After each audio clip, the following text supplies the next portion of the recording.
तो दोस्तों welcome to my channel PR knowledge centre. तो हमें करवा रही थी घटना चक्र जीएस पॉइंटर।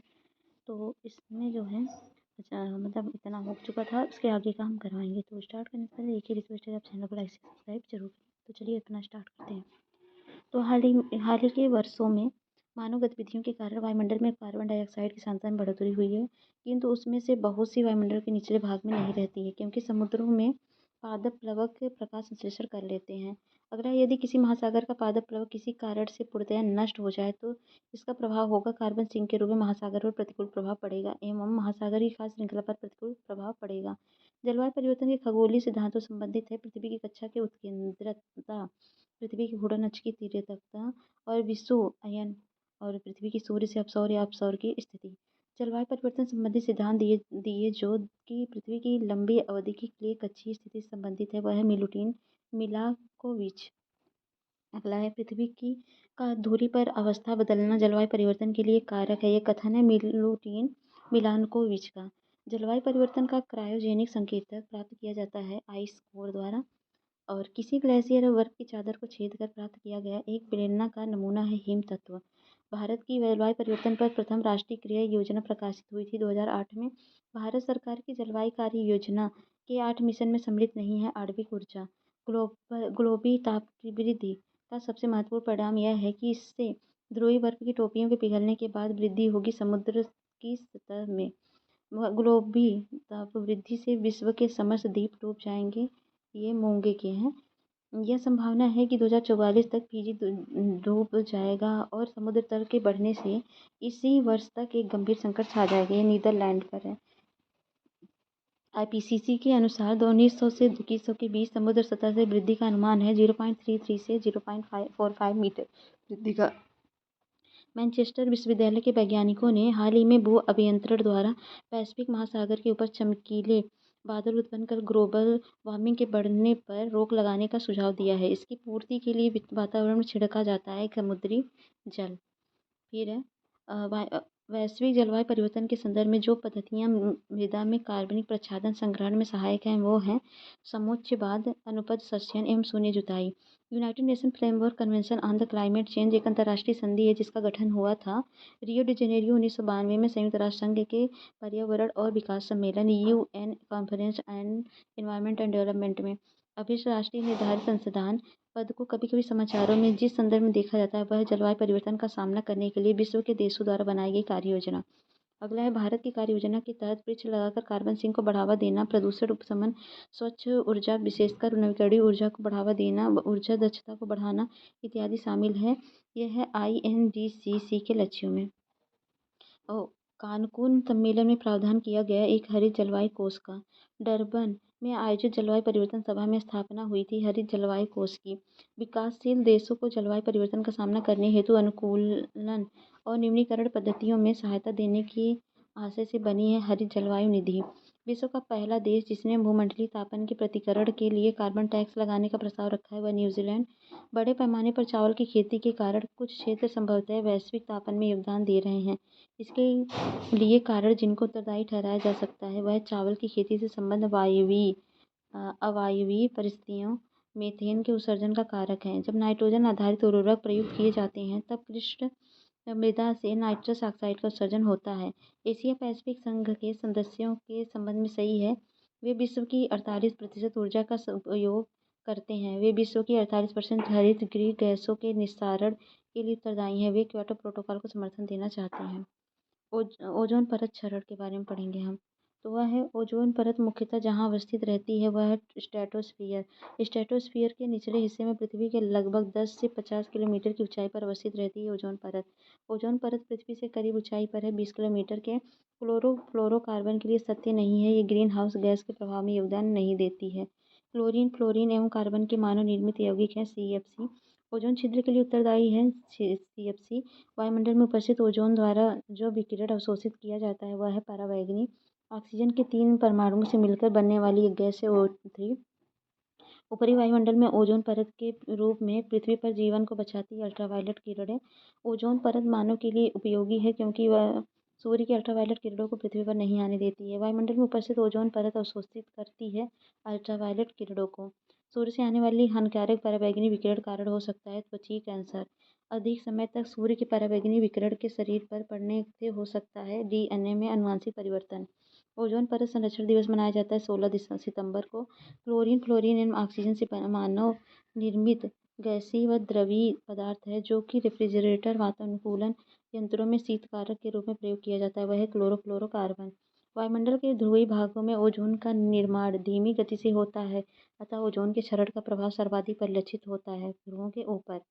अगला है ओजोन परत को सर्वाधिक नुकसान पहुंचाने वाला प्रदूषण है क्लोरोफ्लोरोकार्बन।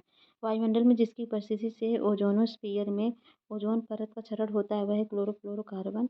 ओजोन परत की क्षीणता के लिए उत्तरदायी नहीं है विलायक के रूप में प्रयुक्त मेथिल क्लोरोफ्लोरोकार्बन। ओजोन परत की क्षीणता के लिए उत्तरदायी गैसें हैं सीएफसी, हैलोजन, नाइट्रोजन ऑक्साइड और क्लोरोएथिलीन, हैलोन 12, 11 एंड 13A1। वह ग्रीन हाउस गैस जिसके द्वारा स्ट्रेटोस्फीयर में ओजोन प्रदूषण नहीं होता है वह कार्बन मोनोऑक्साइड। ओजोन छिद्र का निर्माण सर्वाधिक है अंटार्कटिका के ऊपर। मॉन्ट्रियल प्रोटोकॉल जिसके रक्षण संबंधित है वह ओजोन परत। 1 जनवरी 1989 से प्रभावी हुआ था मॉन्ट्रियल प्रोटोकॉल। मॉन्ट्रियल प्रोटोकॉल संबंधित है ओजोन परत के क्षय को रोकने से। मॉन्ट्रियल प्रोटोकॉल संबंधित है क्लोरोफ्लोरोकार्बन से।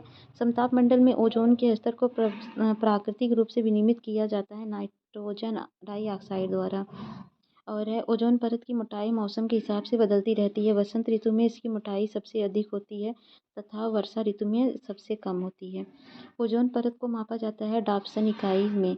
0 डिग्री सेंटीग्रेड तथा 1 एटमॉस्फेरिक दाब पर ओजोन की 0.01 मिमी की मोटाई के बराबर होता है 1 डॉप्सन यूनिट।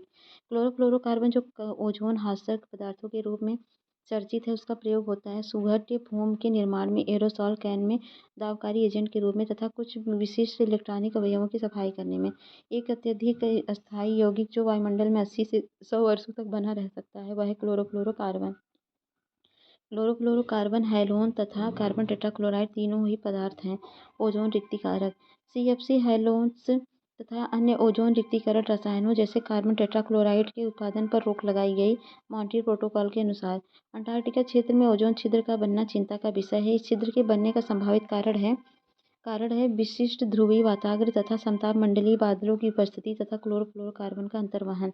ऐसा माध्यम जहाँ क्लोरीन यौगिक ओजोन परत का विनाश करने वाले क्लोरीन कणों में परिवर्तित हो जाते हैं वह है ध्रुवीय समताप मंडली। ठीक है, फ्रिजों में जो गैस भरी जाती है वह है मेफ्रॉन और प्रशीतक के रूप में बड़े संयंत्रों में प्रयुक्त होती है अमोनिया। सर्वप्रथम वर्ष 1985 में टोटल ओजोन मैपिंग स्पेक्ट्रोमीटर की मदद से अंटार्कटिका के ऊपर ओजोन छिद्र का पता लगाया ब्रिटिश दल ने। तिब्बत पठार के ऊपर 2005 में ओजोन आभामंडल ओजोन हैलो का पता लगाया था GW केंट मूर ने। और है मनुष्य में खांसी, सीने दर्द उत्पन्न करने के लिए साथ साथ फेफड़ों की क्षति पहुंचा सकता है वह है O3 का उच्च सांद्रण। कथन है ओजोन जैविक जीवन के लिए परमावश्यक कारण है। ओजोन परत पृथ्वी को उच्च ऊर्जा विकिरण से संरक्षित करती है। तो ए आर दोनों सही है, आर ए की सही व्याख्या है। सूर्य के उच्च आवृत्ति के पराबैंगनी प्रकाश की 93 से 99% मात्रा अवशोषित कर लेती है। जो पृथ्वी पर जीवन के लिए हानिकारक है वह है ओजोन परत। ओजोन का अवक्षेपण करने वाले पदार्थों के प्रयोग पर नियंत्रण करने और उन्हें चरणबद्ध रूप से प्रयोग बाह्य करने के मुद्दे से संबंध है मॉन्ट्रियल प्रोटोकॉल। वन एवं वन्यजीव। चमोली के रैडी गांव में वन कटाई के विरोध में आंदोलन चलाया गया। गौरा देवी के नेतृत्व में जिन पारिस्थितिक तंत्र में पौधों का जैविक पदार्थ अधिकतम है वह है उष्णकटिबंधीय वर्षा वन। अधिकतम पादप विविधता पाई जाती है उष्णकटिबंधीय सदाबहार वन में।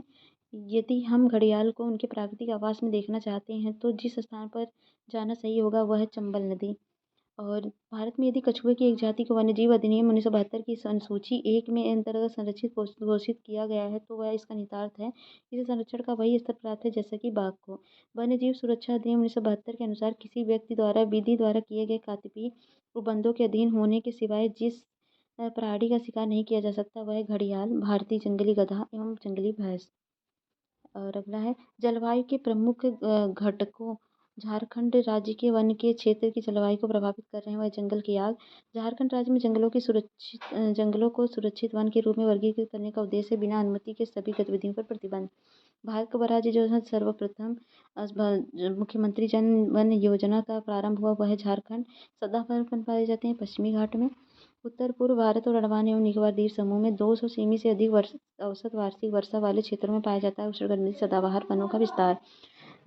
विषुवतीय वनों की अद्वितीय ऊंचे विशेषताएं हैं। ऊंचे घने वृक्षों की विद्यमानता, जिनके कीट निरंतर मितान बनाते हैं, बहुत सी जातियों का सहअस्तित्व हो और अतिपादपों की असंख्य किस्मों की विद्यमानता हो। विषुवतीय वन ऐसे उष्णकटिबंधीय क्षेत्रों में मिलते हैं जहां वर्षा होती 200 सेमी से अधिक। विश्व भर की लगभग 80% जैव विविधता पाई जाती है विषुवतीय वनों में। भारत में उपयुक्त पारिस्थितिकी संतुलन बनाए रखने के लिए वनाच्छादन हेतु न्यूनतम संस्तुति भूमि क्षेत्र है 33%। राष्ट्रीय वन नीति में भारत के कुल भौगोलिक क्षेत्र के जितने प्रतिशत पर वन रखने का लक्ष्य है वह है 1/3।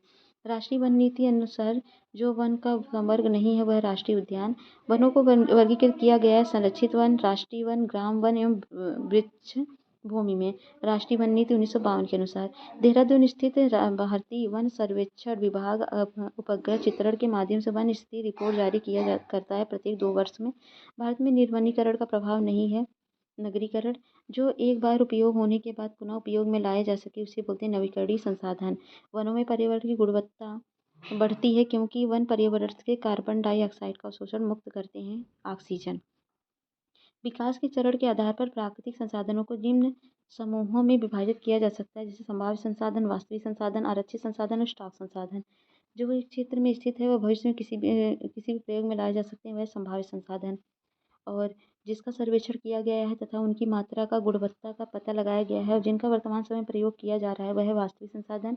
राष्ट्रीय सुदूर संवेदन अभिकरण प्रणाली से चित्रित वह भू क्षेत्र जो वास्तव में वनाच्छादन होता है कहलाता है वनावरण। मैंग्रोव वनस्पतियों का विकास अधिकांशतः होता है तटों के सहारे। भारत में मैंग्रोव वनस्पति मुख्यतः पाई जाती है सुंदरवन में। ये डेल्टा प्रदेश तथा समुद्र के ज्वार वाले भागों में होते हैं तथा इन्हें मैंग्रोव वनस्पति के नाम से जाना जाता है। ज्वारीय वन, मैंग्रोव वनस्पति का सर्वाधिक क्षेत्र सुंदरवन डेल्टा में पाया जाता है। यहाँ वनों के में विशेष रूप से उल्लेखनीय है सुंदरी वृक्ष, एक संरक्षित कच्छ वनस्पति क्षेत्र है गोवा। और भारत में मैंग्रोव वन, सदापर्णी वन और पर्णपाती वनों का संयोजन अंडमान निकोबार द्वीप समूह में है। और अगला है नागालैंड के पर्वत क्रमशः बंजर होते जा रहे हैं। उसका प्रमुख कारण है धूमकेतु। वह राज्य जिसका द्वारा अपना वन अपना धन योजना प्रारंभ की गई थी वह हिमाचल प्रदेश। भारत में वन्यजीव संरक्षण अधिनियम लागू किया गया था 1972 में।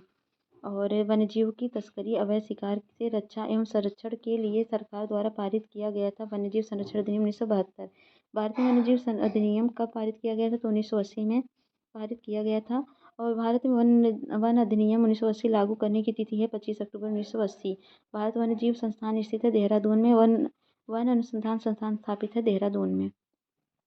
अगला है वन अनुसंधान संस्थान की स्थापना उत्तराखंड के देहरादून जिले में की गई 1906 में।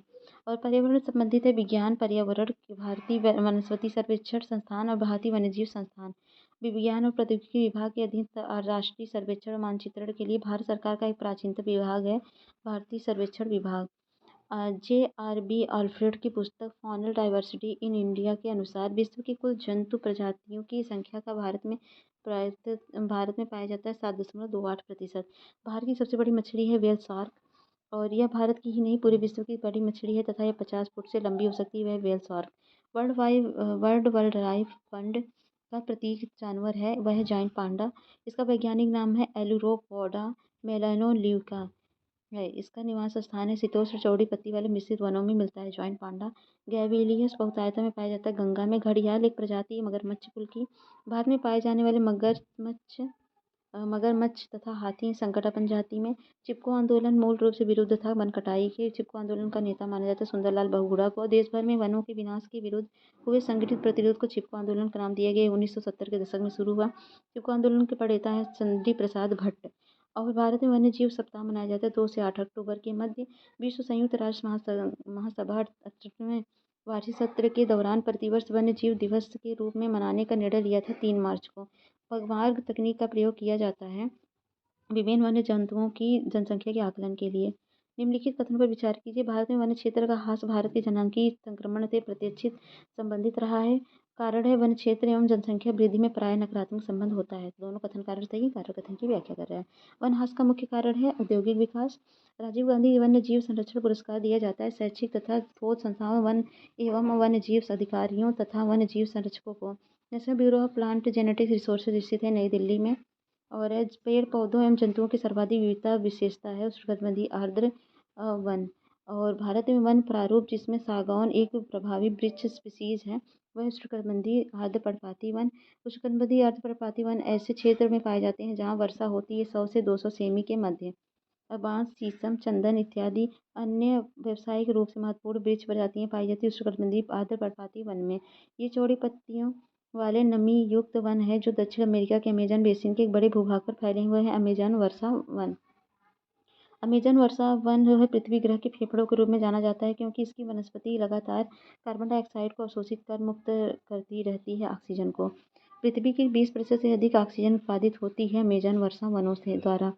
वह महाद्वीप जिसमें उष्णकटिबंधीय पर्णपाती वनों का विस्तार अधिक है वह है एशिया। और मानसूनी वन कहलाते हैं उष्णकटिबंधीय पर्णपाती वन। समाचार में कभी कभी दिखाई देने वाला रेड सैंडर्स है दक्षिण भारत के एक भाग में पाई जाने वाला एक वृक्ष जाति है।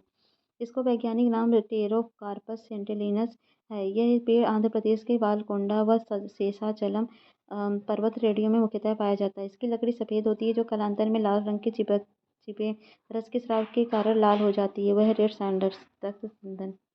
और अगला है अब आयुर्वेद व सिद्धा दवाइयों को बनाने में पूजा सामग्रियों एवं पारंपरिक खिलौनों के बनाने में प्रयोग किया जाता है रेड सैंडर्स का प्रयोग होता है। राष्ट्रीय वन नीति के मुख्य उद्देश्य क्या थे तो वह थे सामाजिक वानिकी में प्रोत्साहन न देना, देश की कुल भूमि का 1/3 वन आच्छादित करना। मरुस्थल को रोकने के लिए संयुक्त राष्ट्र अभिसमय का क्या महत्व है तो इसका उद्देश्य है नवप्रवर्तनकारी राष्ट्रीय कार्यक्रमों में समर्थन, अंतर्राष्ट्रीय भागीदारियों के माध्यम से प्रभावकारी कार्रवाइयों को प्रोत्साहित करना है। और मरुस्थलीकरण को रोकने में स्थानीय लोगों की भागीदारी को प्रोत्साहित करने हेतु ऊर्ध्वगामी उपागम के लिए प्रतिबद्ध है। मरुस्थलीकरण को रोकने के लिए संयुक्त राष्ट्र अभिसमय की स्थापना की गई थी वर्ष 1994 में। यह अकेला कानून बाध्यकारी समझौता है जो संयुक्त रूप से प्रेस करता है पर्यावरण एवं विकास तथा टिकाऊ भूमि प्रबंधन को। भारत में जो नगर वृक्षारोपण में विशेषता रखते हुए हैं वालपराई। और वालपराई नगर स्थित है कोयम्बटूर जिले में। चीन, भारत, इंडोनेशिया तथा जापान में जिसके भौगोलिक क्षेत्र का उच्चतम प्रतिशत वन आच्छादित है वह जापान है। कुछ भौगोलिक क्षेत्र में 70% भाग पर वन बनाए रखने के संवैधानिक प्रावधान है भूटान में। एल्युमिनियम को इसके पर्यावरणीय हितैषी स्वरूप और नवीकरणीय योग्य होने के कारण कहा जाता है हरित धातु। और उसके बाद ये पूर्वी दक्कन पठार में प्रमुखताएं पाई जाती हैं शुष्क सदाबहार वन में।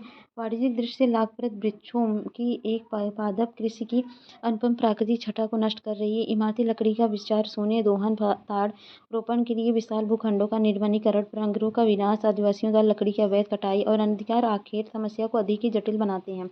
अलवर जल केटरिकाएं त्वरित गति से सूख रही हैं क्योंकि निर्वनीकरण मैंग्रोव का विनाश हो रहा है। इस उदाहरण में निर्देशित स्थान है सुंदरवन का। अगला है वर्ष 2004 में सुनामी से लोगों को यह महसूस करा दिया गया कि गरान तटीय आपदाओं के विरुद्ध विश्वसनीय सुरक्षा बाड़े का कार्य कर सकते हैं। गरान सुरक्षा बाड़े के रूप में जिस प्रकार कार्य करते हैं वह है गरान वृक्षों में अपनी सघन जड़ों के कारण तूफान और जरभाटों से नहीं उखड़ते हैं। कथन है उड़ीसा तट भारत में सर्वाधिक चक्रवात प्रवण क्षेत्र है। कारण है महानदी डेल्टा क्षेत्र में भारी मात्रा में मैंग्रोव का निर्वनीकरण हुआ है। तो कथन कार्य दोनों सही है, कार्य कथन की व्याख्या कर रहा है। चक्रवात अवरोधक के रूप में कार्य करते हैं मैंग्रोव वन। और उड़ीसा के केंद्रपाड़ा जिले में ब्राह्मणी, वैतरणी और महानदी डेल्टा क्षेत्र अवस्थित है भितरकनिका गरान में। यह मैंग्रोव वनों के लिए प्रसिद्ध है। एक रामसर स्थल है 2002 में घोषित है। यह भितरकनिका गरान है। सही कथन है टेक्सास वृक्ष हिमालय में प्राकृतिक रूप से पाया जाता है। टेक्सास वृक्ष रेड डाटा बुक में सूचीबद्ध है। टेक्सास वृक्ष में टैक्साल नामक औषध प्राप्त की जाती है जो पार्किंसंस रोग के विरुद्ध प्रभावी है। सही कथन है विश्व वन्य जीव कोष की स्थापना 1961 में हुई है। जुलाई 2000 में उड़ीसा के नंदन वन अभयारण्य में 13 शेरों की मृत्यु का कारण ट्राइपैनोसोमियासिस रोग रहा है। भारत का सबसे बड़ा जीवशाला कोलकाता में स्थित है। यूकेलिप्टस वृक्ष को कहा जाता है पारिस्थितिकी आतंकवादी।